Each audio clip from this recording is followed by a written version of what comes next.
Hey, Dwayne. Question of the day. What can Yeah. I do to improve my energy levels? Well, if you're always feeling tired, honestly, it is something where people say, "Oh, it comes with age." But in my opinion, it's not. It's not nothing to do with age. It's usually just your habits that are in place. Energy comes from three main things, okay? And it's your nutrition, it is how you move, and it is also your recovery processes. And so if we look at it from each of these perspectives, basically on the nutrition side of things, what you eat can have an impact on your energy levels. In terms, more specifically, the rise and flux of your blood sugar levels, they can impact your energy. Okay, they might not necessarily impact your fat gain and all that just because that's from a more of a caloric perspective, but what you eat can really cause you to have little energy spikes where you suddenly feel a lot of energy and then after that you crash because suddenly that drops down. So a lot more protein, a lot more fiber in most of your meals is going to solve that for you. It's going to slow down the digestive process. It's going to slow down those blood sugar energy supply processes that it helps you to keep things very stable.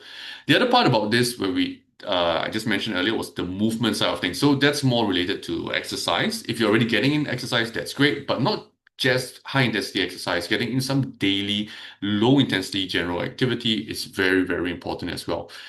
Why regular movement actually helps improve your circulation and it actually helps your muscle cells, or rather your body's cells, function a little better to produce energy.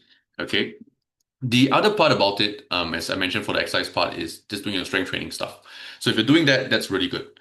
One thing you can also do in this side of things is to make sure that you are getting enough hydration as well. Okay, even 1 to 2% of dehydration can actually make you feel super drained out. Remember, staying hydrated and optimal hydration versus survival hydration is two very different things. You could technically survive on very little water as long as you get a sufficient amount, but it's going to definitely impact your energy levels. So drink more than you think you need to, about 1.5 liters minimum of water a day, in addition to whatever other liquids you're having, is probably where you want to start.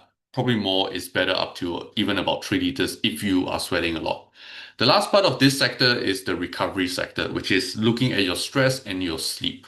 I do think a lot of times with social media nowadays, we are doom scrolling a lot. We don't have a proper wind down routine, and many people are looking at their phones right up until the time they decide to go to sleep.